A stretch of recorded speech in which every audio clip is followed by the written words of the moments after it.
Ideally नहीं करना चाहिए, आइडियली तो सिगरेट भी नहीं पीनी चाहिए, फिर तो बिकनी भी नहीं चाहिए, तो फिर पटाखा भी नहीं बिकना चाहिए। नहीं, पर इस बार तो गवर्नमेंट ने बैन किए थे, लेकिन फिर भी मैं तो कई सालों से बैन है, दिवाली और न्यू ईयर के अराउंड पटाखे, अभी पटाखे जो बैन किए हैं वो 6 महीने के लिए बैन है। अच्छा। और अभी आप न्यू ईयर पे फिर देखेंगे पटाखे जलते हुए, और कहीं इंडिया पाकिस्तान से कोई अच्छा मैच जीत गया तो फिर देखेंगे। बिल्कुल हुआ था। अच्छा, मुझे ये बात बताइए, इसमें जो हमारा जो वेदर चेंजेस है, जो ग्लोबल वार्मिंग है, और वो उसका भी कुछ इफेक्ट है? बिकॉज मैंने कहीं पढ़ा था कि और एक और चीज़ मैंने पढ़ी थी, फार्मिंग, उसके लिए मैं बोल रहा हूँ, स्टबल जो बर्निंग हम लोग करते हैं, पहले आई थिंक जो धान की कटाई होती थी वो 1 या 2 महीने पहले होती थी, जो अब थोड़ी सी बाद में होती है, ड्यू टू सम रीज़न की गवर्नमेंट ने वो अलाउ करना बंद कर दिया कि आप पहले करो। वो ग्राउंड वाटर लेवल का कुछ चक्कर था, मैंने कहीं पढ़ा था, मुझे I am not very sure about it. बिल्कुल, वेदर पैटर्न भी बदला है, जिसकी वजह से जो खेती के टाइमिंग्स है ना वो भी खिसक के आगे हो गए हैं। और उस टाइम विंड चल रही होती थी तो वो धुआं उड़ जाता था, लेकिन अब रुक जाती है उस टाइम पे और हम यहीं आके फंस जाते हैं। अभी इसी साल, वही मैं फिर कहूंगी इस साल, क्योंकि विंड चल रही है अभी भी, तो थोड़ा सा हमें असर अभी कम दिख रहा है। अगर ये हवा नहीं चल रही होती तो वो जो हम कहते हैं दिल्ली गैस चेम्बर बन गई, इस बार बनी है 1-2 दिन के लिए।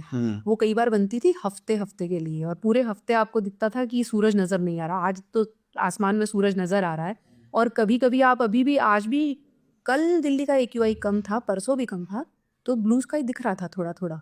वरना नवंबर में ब्लू स्काई एक रेयर चीज होती है दिल्ली में नजर आ जाए। ब्लू स्काई तो आई थिंक पूरे गर्मी साल ही में पूरे मुश्किल। साल ही मुश्किल से दिख जाता है। बारिश जिस दिन हो जाए थोड़ी बहुत, उस दिन और बादल हट जाए तो दिख जाता थोड़ा। या फिर हवा तेज चल रही है तो दिख जाता है। तो इस बार क्या हो रहा है भाई, जो वेदर पैटर्न है वो बदले हैं, उसकी वजह से ठंड थोड़ी लेट आती है, हवाएं थोड़ी लेट चलती हैं, विंड पैटर्न्स चेंज हो रहे हैं, ग्लोबली जो डेमोग्राफी है वो चेंज हो रही है। जैसे पहले खुले शहर होते थे वो अब नहीं होते हैं, उसकी वजह से हवा ट्रैप हो जाती है। जो एक पर्टिकुलर एरिया में कितने लोग रहते हैं उसका जो रेशो है वो बढ़ रहा है। उन लोगों का अपना जो वेस्ट है वो एक हीट जनरेट करता है। ये वो फैक्टर्स हैं, इनको अभी हम काउंट नहीं करते हैं। ये सारी चीजें मिलके वेदर फिनोमिना को भी बदलती हैं। दिल्ली में पहले के मुकाबले ज्यादा गर्मी इसीलिए फील होती है क्योंकि दिल्ली से पेड़ कम हो रहे हैं, लोग बढ़ रहे हैं। अगर दिल्ली में आप अभी भी, दिल्ली में हम लोग गर्मी में स्टोरी करते हैं महरौली और ऐसे एरियाज में जहाँ कुछ एरियाज में जंगल ज़्यादा है या कोई वाटर बॉडी है, तालाब है। महरौली में एक जगह है, वहाँ नीला हौज करके एक तालाब है, वो अब नाला सा दिखता है बट टेक्निकली तालाब है। वहाँ का जो गर्मी का टेम्परेचर होता है वो 2 से 3 डिग्री कम होता है as compare to, just because of that water body. Yes, because of that water body. और वहाँ पेड़ ज़्यादा है अभी भी, थोड़ा सा एरिया, जैसे JNU है, आपको वहाँ बहुत ग्रीनरी दिखती है अंदर कैंपस में, तो वहाँ पे थोड़ी सी गर्मी कम लगती है। अच्छा। ये सारे फैक्टर्स जो हैं ये खेती पे भी असर डालते हैं। तो सर्दियाँ भी खिसक गई, धान की कटाई का टाइम भी खिसक गया। अब सर्दियाँ और धान की कटाई आपस में मिक्स हो गए, तो जब ठंड आएगी टेम्परेचर डाउन होगा, हवा में ह्यूमिडिटी बढ़ेगी, हवा ट्रैप होगी, और उसी में जो पार्टिकुलेट मैटर है जिसे धूल के कण कहते हैं, लोग AQI, PM2.5, PM10 के नाम से अब उसे, अब तो आम लोग भी जानते हैं ये क्या होता है, वो सारे जमा हो जाते हैं। तो मुझे को बताओ ना, जैसे आप, हम लोग यूरोपियन कंट्रीज की बात करते हैं, अभी कहाँ से हम लोग यूरोपियन कंट्रीज की बात करते हैं, वहाँ पे क्या एक AQI रहता है और हमारे यहाँ क्या रहता है, उसमें कुछ वो कैसे मेंटेन कर रहे हैं? भाई वो तो कंपेयर, क्योंकि अगर आप देखा जाए तो जब इंडस्ट्रियल रेवोल्यूशन शुरू हुआ यूरोप में, तो वहाँ पे भी हालत यही थी। बिल्कुल। तो मैं दिल्ली को कंपेयर करती हूँ ऐसे 2 यूरोपियन कंट्रीज से जो कि उतने ही पॉल्यूटेड, भीड़ वाले हैं, ऐसे कह सकते हैं। लंदन है, जैसे दिल्ली है वैसे लंदन है। लंदन में अभी मैं कुछ साल पहले गई थी, तो वहाँ पर हमने देखा जो सेंट्रल लंदन का एरिया है, जैसे दिल्ली में कनॉट प्लेस है, ऐसे लंदन का एक एरिया है जहाँ बहुत गाड़ियाँ आती जाती हैं okay. In terms of number. ऐसे ही दिल्ली में रिंग रोड पर आपको कंपैरेटिवली गाड़ियाँ ज़्यादा मिलती हैं, ट्रैफिक जाम रहता है। लंदन की एडमिनिस्ट्रेशन ने उस एरिया में मॉर्निंग और इवनिंग में कंजेशन टैक्स लगा दिया। कंजेशन टैक्स का मतलब था कि अगर आप सुबह 7 से 10 बजे के करीब इस एरिया में गाड़ी लेकर जाएंगे तो आपको टैक्स देना पड़ेगा, क्योंकि आप उस एरिया में गाड़ी लेकर तो ये गवर्नमेंट, हमारे गवर्नमेंट्स तो हमारी टैक्स लगाने में बहुत खुशी खुशी लगाती है, क्यों नहीं लगा रही है? वो खुशी के आड़े पॉलिटिक्स आ जाती है। जैसे दिल्ली में भी NDMC ने भी सेम तर्ज पे बिना बताए टैक्स लगा देते हैं, ये पता ना चले, लेकिन ये लगाएंगे को दिल्ली में NDMC ने कोशिश की थी कि कनॉट प्लेस में हम कंजेशन चार्ज लगाते हैं, क्योंकि कनॉट प्लेस में पार्किंग एक बहुत बड़ा इशू है। जितना एरिया है उससे ज्यादा गाड़ियां रहती हैं, तो उन्होंने सोचा कंजेशन टैक्स लगाएंगे, लोग डिस्करेज होंगे, पब्लिक ट्रांसपोर्ट से आएंगे। इलेक्शन आ रहे थे, तो कंजेशन टैक्स लगाते हैं तो जो वो वोटर है ना वो भी कंजेस्टेड हो जाता है और वो कम वोट देता है। आधी दिल्ली में फिर इलेक्शन आ रहे हैं। कंजेशन टैक्स का प्रपोजल कम से कम नहीं तो दिल्ली में 10 साल पुराना है, अभी तक लागू नहीं हो पाया। लागू इसीलिए नहीं हो पाया क्योंकि जहां आप लगाएंगे वहां व्यापारियों को चुभेगा, आपका वोट बैंक खिसकेगा। आम आदमी को चुभेगा, पार्किंग के ठेकेदार को चुभेगा, आपका वोट बैंक खिसकेगा। पॉलिसीज हमारे पास सारी है, हमने लंदन से भी सीखा कि हम कंजेशन टैक्स लगा दें, पर उन्होंने लगा दिया, हमने लगाया नहीं अभी। तो बिफोर वी एंड पूजा, मुझे एक चीज़ बताइए कि इसका कुछ हमारे पास सॉल्यूशन है या हम लोग बस अब भगवान भरोसे, जैसे मार्क टली ने बहुत पहले कहा था कि जब मैं इंडिया आता हूँ तो I believe in God because only God can run this country. ये बात टू सम एक्सटेंट तो मुझे भी सही लगती है कि इस देश को भगवान ही चला रहा है, पर फिर भी मैं कहूँगी सरकार अपनी तरफ से कोशिश करती है। हम एक डेमोक्रेसी है जिसमें वोट बैंक अगर नहीं है, प्रैक्टिकली स्पीकिंग आपके पास पावर नहीं है। बट लेकिन डेमोक्रेसी तो आप देखिए ना, और भी बहुत सारी कंट्रीज जैसे यूरोपियन कंट्रीज के बारे में सब में पॉपुलेशन नहीं है।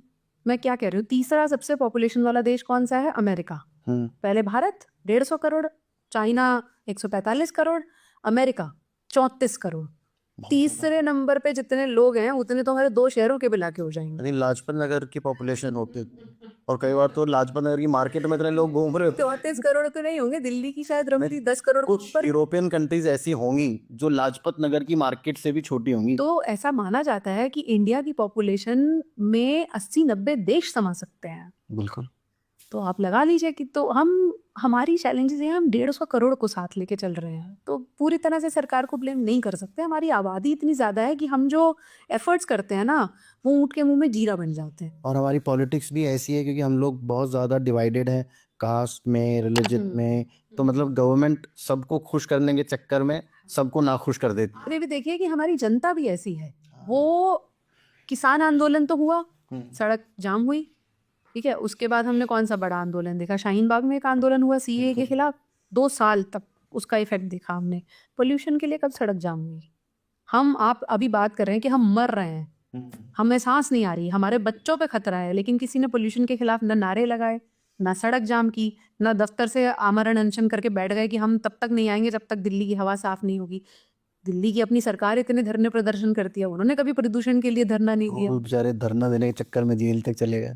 क्योंकि आम जनता जो है ना, अनफॉर्चुनेटली और फॉर्चुनेटली धर्म से तो ड्रिवन है। राम मंदिर के लिए आप डोनेशन मांगिए, लोग खुशी खुशी दे देंगे। आप कहिए कि पोल्यूशन के लिए हमें कुछ करना है, आधी जनता तो डोनेशन भी नहीं देगी। क्या अपने आप देख लो। और मुझे लगता है कि उनको लगता है कि हमारा मुद्दा भी नहीं है। तो कुछ हद तक तो हम खुद डिजर्व करते हैं ना, अपने हालात के लिए हम भी जिम्मेदार हैं। हम पोल्यूशन के लिए आंदोलन नहीं करते। अच्छा, सरकार भी क्या करती है? सरकार भी जनता पे डाल देती है कि पोल्यूशन आ गया है स्कूल बंद, पोल्यूशन आ गया है ऑफिस मत जाओ, पोल्यूशन आ गया है वर्क फ्रॉम होम करो, पोल्यूशन आ गया है आपके बच्चे जो ऑनलाइन क्लासेस पढ़ेंगे, और इवन लेकर आओ, आपको कौन सी गाड़ी लेनी है, 2 रखनी है कि कैसे आना है, आपकी प्रॉब्लम है। सरकार ये जनता पे डाल तो रही है, लेकिन वो ये नहीं देख रही है कि इसका बर्डन जनता को ही भुगतना पड़ता है।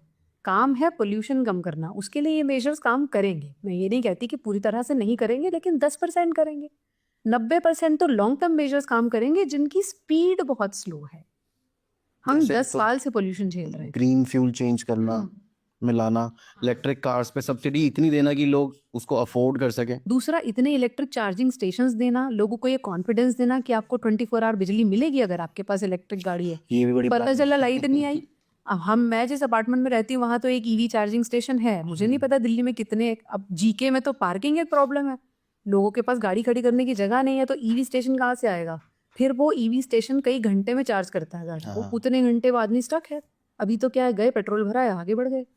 उसके लिए भी एक आई थिंक ये लोग अभी प्लान निकाल रहे हैं कि आपको चार्ज नहीं करना है, आप आइए बैटरी चेंज कीजिए और चले जाइए। हाँ, तो कोशिशें तो हो रही हैं, मैं तो कहूँगी कोशिशें हो रही हैं, उनकी स्पीड स्लो है बहुत ज़्यादा। अभी हमें वॉर फुटिंग पे काम करने की ज़रूरत है। और आई थिंक वो जो स्पीड का जो स्लो होने का रीज़न है वो हम लोग ही हैं। बिल्कुल हम लोग हैं। हम या तो सरकार को ये भरोसा दिलाएं कि आप करिए, कड़े कानून लाइए, हम जब सांस लेने लायक हवा में सांस ले रहे होंगे हम आप ही को वोट देंगे।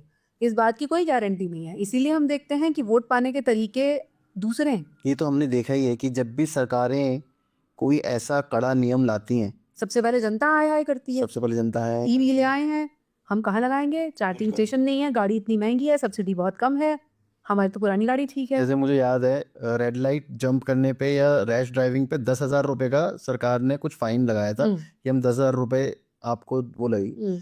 अब हम लोग उसके ऊपर पूरा अनशन वनशन भी हुआ था कि ये तो लूट लेंगे, ये हो जाएगा वो हो जाएगा, पर हम लोग ये नहीं देख रहे भाई हम गाड़ी लड़ चलाएं क्यों। रेड लाइट तो एक चीज आप सोचो, सीट बेल्ट के ऊपर चलाना है। सीट बेल्ट तो आपकी और मेरी जान बचाने के लिए गाड़ी में लगी है ना, लोग वो भी नहीं लगाना चाहते। वो भी पता है वो हम लोग कैसे लगा देते हैं, वो पीछे लगा देते हैं कि गाड़ी गाड़ी में बीप बीप ना हो बस।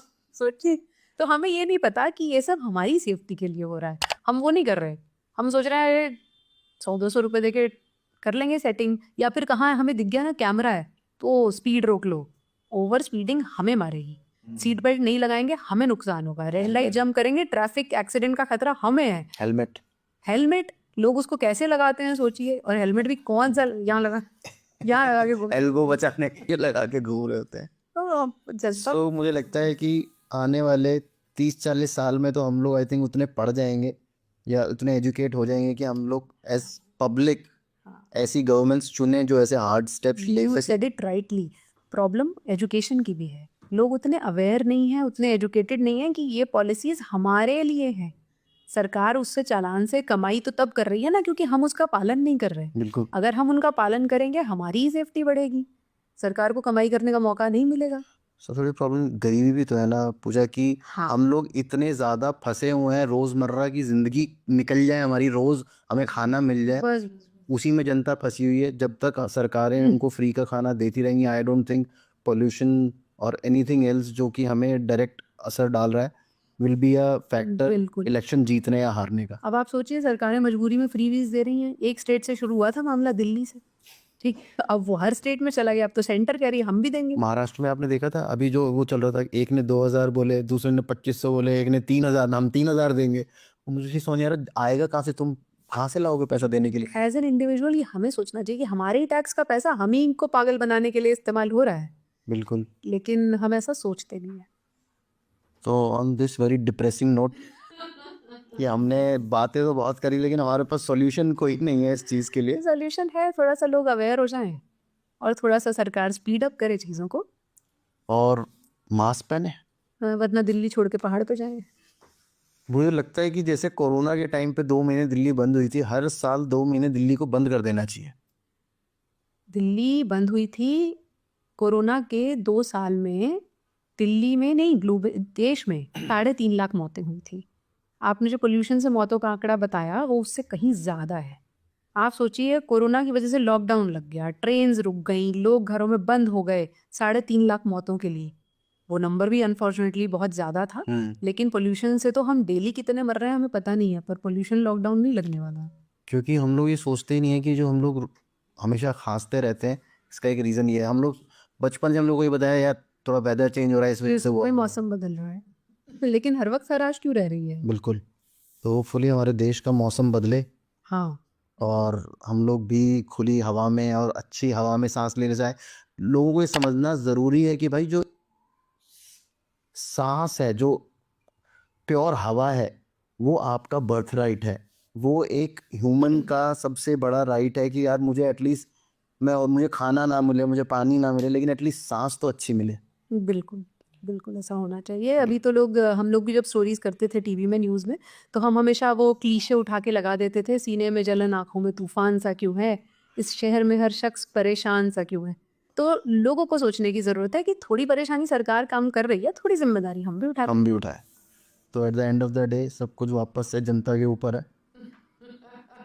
लाइक सरकार हम भी जनता के ऊपर डाल रहे हैं, सवारी अपने सामान की पुलजिम होती है। तो यह अगर अच्छी हवा में सांस लेना है तो प्लीज़ अपने आप को चेंज करना शुरू करो, अपने बच्चों को एजुकेट करना शुरू करो कि यार अगर आपको कहीं जाना है तो अपनी अपनी गाड़ी उठा के मत चले जाओ, कार पूलिंग करो। बहुत अच्छा इनिशिएटिव है, कार पूलिंग करो। और पब्लिक ट्रांसपोर्ट, आई नो बहुत कोई ख़ास हमारा नहीं है पब्लिक ट्रांसपोर्ट, मैं खुद बाय कार आता हूँ क्योंकि मुझे जो लास्ट माइल का जो कनेक्टिविटी है वो नहीं मिलती, राइट। तो हो सकता है तो पब्लिक ट्रांसपोर्ट यूज़ करो, और नहीं तो फिर अक्टूबर से जनवरी गैस चैम्बर में रहते रहो, और हमारी आने वाली जो नस्लें हैं वो